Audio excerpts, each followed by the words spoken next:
할렐루야. 주님 이름으로 환영하고 축복합니다. 예수안성교회 이용진 목사입니다. 하나님의 사랑하심과 예수 그리스도의 은총이 여러분들의 삶에 늘 넘치기를 간절히 소망합니다. 오늘은 여러분과 함께 참된 축복에 대해서 한번 생각해 보고자 합니다. 참된 축복이 무엇인가? 참된 복이 무엇인가? 주님이 가장 기뻐하시는 상태는 무엇인가? 우리가 무엇을 추구해야 되는가? 우리가 곧 주 앞에 서게 될 터인데 주께 서게 되고 주 앞에 심판받게 될 것인데 그때까지 우리가 무엇을 준비해야 될 것인가? 무엇을 추구해야 될 것인가 한번 생각해 보고자 합니다. 사랑하는 여러분, 남은 인생을 허망하게 보내지 말고 주님이 기뻐하시는 삶을 살아 주님께 칭찬받는 우리 모두가 다 될 수 있기를 간절히 소망합니다. 헛되이 보내어서 주 앞에 섰을 때 주님께 책망받는 그러한 사태가 벌어지면 안 되겠죠. 우리가 지금까지 살아온 모든 어려움과 모든 고난과 모든 수고가 주 앞에 헛되게 판단받고 주 앞에 책망받는 우리가 되면 안 되겠죠. 주님이 기뻐하시고 주님이 칭찬하시는 우리 모두가 다 될 수 있기를 예수님 이름으로 간절히 축원합니다. 오늘 함께 볼 말씀은 누가복음 6장 20절 말씀입니다. 예수께서 눈을 들어 제자들을 보시고 이르시되 너희 가난한 자는 복이 있나니 하나님의 나라가 너희 것이며. 아멘. 천국은 누가에 따르면 하나님의 나라입니다. 그죠? 하나님께서 통치하시고 하나님께서 다스리시고 하나님께서 복 주시며 주인 되시는 영원한 나라입니다. 그죠? 그 나라가 주어질 것입니다. 누구에게요? 어떤 사람에게 그 나라가 주어질 것인가? 어떤 사람에게 천국이 주어질 것인가? 어떤 사람이 결국 영원한 나라에서 행복한 삶을 영원토록 누리게 될 것인가? 어떤 사람이 영원한 복락을 누리게 될 것인가? 예수님은 이렇게 말씀하십니다. 너희 가난한 자는 복이 있나니 라고 말씀하십니다. 가난한 사람이 복이 있다는 말씀이죠. 여러분, 이 말씀은 상당히 어려운 말씀 아닙니까? 어떻게 가난한 사람이 복이 있습니까? 가난하면요, 친구도 다 떨어지고 친척도 다 떨어지고 형제와 부모도 다 멀리하게 되는 법 아닙니까? 가난이 어떻게 좋은 덕목이 될 수가 있습니까? 가난은 현대 사회에서 가장 악한 덕목 아닙니까? 그래서 여러분들은 지금도 돈을 벌기 위해서 부유한 삶을 살기 위해서 노력하지 않습니까? 그런데 구약을 보면 많은 사람이 이 부요함이 하나님의 복임을 증언하고 있어요. 이삭이 거부가 되었더라.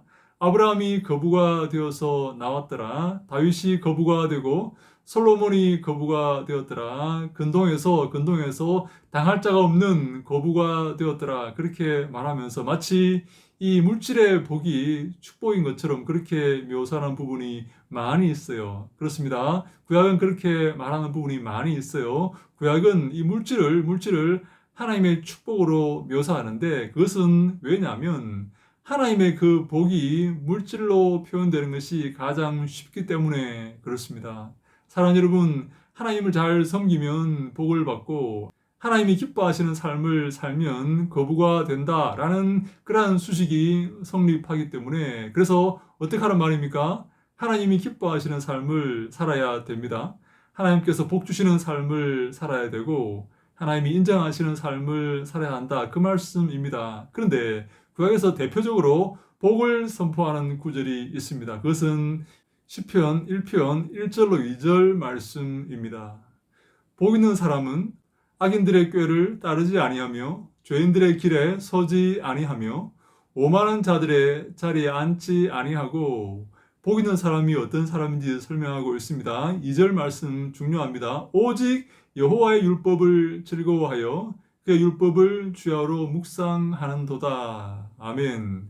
복 있는 사람은 이러한 삶을 살지 않고 악인의 꾀를 좇지 않고 죄인의 길에 서지 않으며 오만한 자의 자리에 앉지 않습니다. 이러한 삶을 살지 않습니다. 이것과 상관없는 그러한 삶을 살아가는 자들이죠. 그런데 더 나아가 성경은 이렇게 말합니다. 복 있는 사람은 여호와 하나님의 율법을 즐거워하는 사람이다 라고 말씀하고 있어요. 그리고 그 율법을 즐거워하는 데서 그치는 것이 아니라 그 율법을 주야로 묵상하는도다 라고 말씀하므로 하나님 말씀에 창념하고 하나님 말씀을 사랑하고 하나님 말씀을 즐거워하는 자가 복 있는 자이다라고 말씀하고 있어요. 사랑하는 여러분 동의하십니까? 하나님 말씀 사모하는 자가 복 있는 사람 맞습니까? 하나님 말씀 즐거워하는 사람이 복 있는 사람 맞지요? 그 말씀을 주야로 묵상하고 그 말씀에 기록된 그 의미를 깨닫고 그것을 내 삶에 실천하는 사람, 그가 바로 복 있는 사람이다라고 성경이 말하고 있습니다. 거부가 된 것이 복 있는 것이 아니에요. 그것은 하나님 말씀을 잘 따르고 하나님 말씀을 즐거워하며 그 말씀을 잘 준행하면 하나님께서 보너스로 주시는 선물입니다. 마치 너 이번에 5등 안에 들면 너 이번에 어디 합격하면 내가 자전거 사주마, 내가 자동차 사주마 그렇게 말씀하시는 것과 같습니다. 중요한 게 무엇입니까? 5등 안에 드는 것입니까? 어디 합격하는 것입니까? 아니면 자전거 사는 것이나 아니면 자동차 사주는 것입니까? 5등 안에 들어서 공부 열심히 해서 어디에 합격하는 것이 더 중요한 것이죠. 그 중요한 것을 이루기 위해서 경품을 내 거는 것입니다. 열심히 하라고 말이죠. 구약의 부가 이와 같은 것입니다. 열심히 하나님 말씀 듣고 하나님 말씀 잘 따르고 주님이 기뻐하시는 삶을 살면 부자가 되게 해주겠다. 크게 높여주겠다라고 경품을 거는 것이죠. 중요한 것은 그게 아닙니다. 하나님 말씀을 따라 살아가는 것입니다. 여호와의 말씀을 즐거워하는 것입니다. 그 말씀대로 살고 죄를 짓지 않고 살고 거룩하게 살고 하나님을 닮아가며 살고 주님이 기뻐하시는 삶을 사는 것, 그것이 복 있다라고 성경이 말씀하고 있는 것입니다. 사랑하는 여러분, 구약도 여호와 율법을 즐거워하는 자, 하나님 말씀을 즐거워하는 자, 그 말씀을 주야로 묵상하는 자, 그 말씀을 내 삶에 실천하는 자, 그가 복 있다고 말하고 있습니다. 사랑하는 여러분, 여러분은 그러한 삶을 살고 있습니까? 여호와 율법을 즐거워하십니까? 하나님 말씀을 즐거워하십니까? 혹시 예배 드릴 때 기둥 뒤에 숨어서 다른 사람 뒤에 숨어서 예배 시간이 빨리 지나가기를 바라고 있지는 않습니까? 설교 시간이 빨리 지나기를 바라고 있지는 않습니까? 설교 시간을 그냥 때우기 시간으로 보내고 있지는 않습니까? 예배에 참석하지 않으면 뭔가 찝찝하니까 마치 화장실 갔다 나오면서 뒤에 안 닦은 것처럼 찝찝하니까 예배 시간에 참여하고 있지는 않습니까? 하나님 말씀과는 전혀 상관없는 삶을 살고 있지는 않습니까? 주님이 무엇을 말하는지 관심을 가지고 있습니까?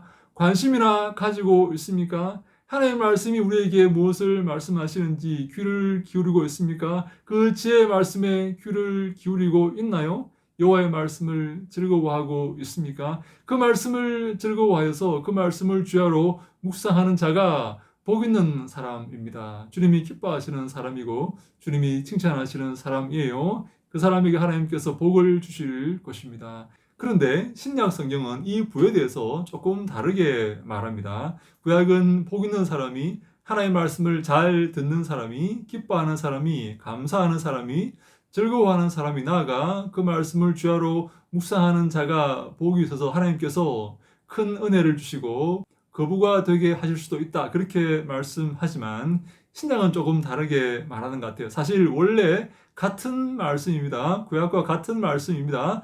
가난한 자가 복이 있다고 말씀하고 있어요. 가난한 자 무슨 말입니까? 이 땅에서 가난하여서 하나님만 바라보는 자가 복이 있다는 말씀입니다. 사랑하는 여러분, 가난하여서 이 땅의 재물을 바라보지 않고 이 땅의 재물에 창념하지 않고 하나님을 바라보고 하나님께 기도하며 하나님과 함께하는 자가 복이 있다는 말씀이에요.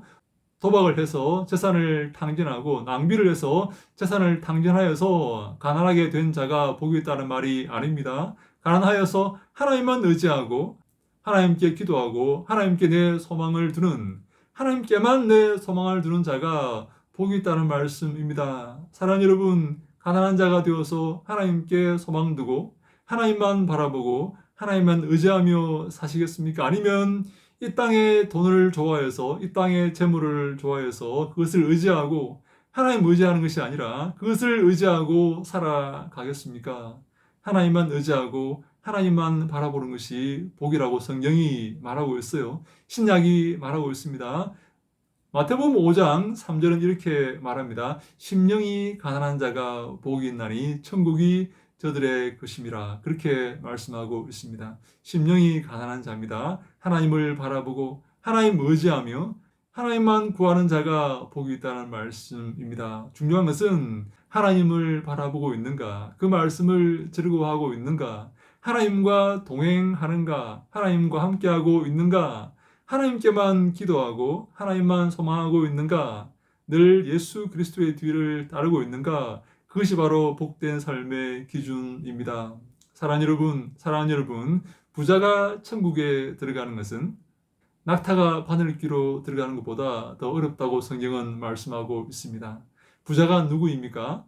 그 재물을 의지하는 사람입니다. 그 재물을 사모하는 사람이에요. 그 재물을 사모하여서 그 재물을 의지하고 그 재물을 즐거워하고 그 재물을 묵상하고 그 재물을 얻기 위해서 온통 신경을 다 쓰고 내 모든 시간을 다 소비하고 허비하는 그 사람이 바로 부자라고 성경은 말하고 있어요. 그 사람은 천국에 들어갈 수가 없습니다. 낙타가 바늘귀로 들어가는 것보다 그 사람이 천국 가는 것이 더 어렵다고 성경이 말씀하고 있습니다. 사랑하는 여러분, 이제 물질 문명의 시대가 극을 치닫고 있습니다. 하나님 말씀을 사모하고 그 말씀에 창념하는 것이 아니라 돈을 사랑하고 돈에 창념하는 시대가 점점 깊어지고 있습니다. 많은 성도들이 하나님 말씀에 눈을 돌리고 귀를 기울이는 것이 아니라 돈에 눈을 돌리고 귀를 기울이고 있습니다. 돈이 하는 말을 듣고 돈이 하는 말을 사랑하고 있습니다. 돈이 속삭이는 그 말에, 그 음성에 귀를 기울이며 살고 있지요. 여러분은 그렇지 않습니까? 하나님 말씀을 사모하고 그 말씀에 창념하고 예수 그리스도의 뒤를 따르고 있습니까? 하나님 말씀을 즐거워하고 있습니까? 하나님 말씀을 기뻐하며 그 말씀을 주야로 묵상하고 있습니까? 그 자가 복된 자입니다. 그래서 가난해진 자가 복된 자이고, 가난하여서 하나님만 바라보고 하나님만 의지하며 주만 사랑하는 자가 복된 자입니다. 사랑하는 여러분, 오해하지 마십시오.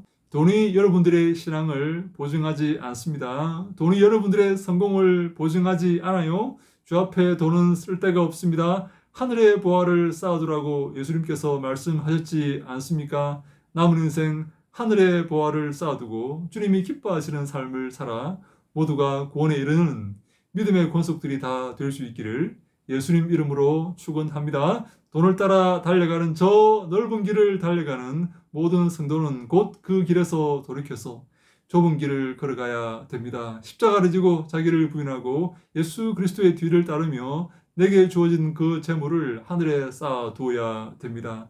그것이 복된 길이고 주님이 기뻐하시는 길이며 주님이 칭찬하시는 길입니다. 참된 복은 무엇입니까? 참된 복은 하나님 의지하며 하나님께 기도하며 하나님과 함께하는 것입니다. 그런 의미에서 가난한 자가 복이 있는 곳입니다. 남은 인생 가난하게 살아서 주만 바라보고 주만 의지하며 참된 신앙인으로서 우리의 믿음의 경주를 마무리하는 우리 모두가 다 될 수 있기를 예수님 이름으로 간절히 축원합니다. 할렐루야! 샬롬!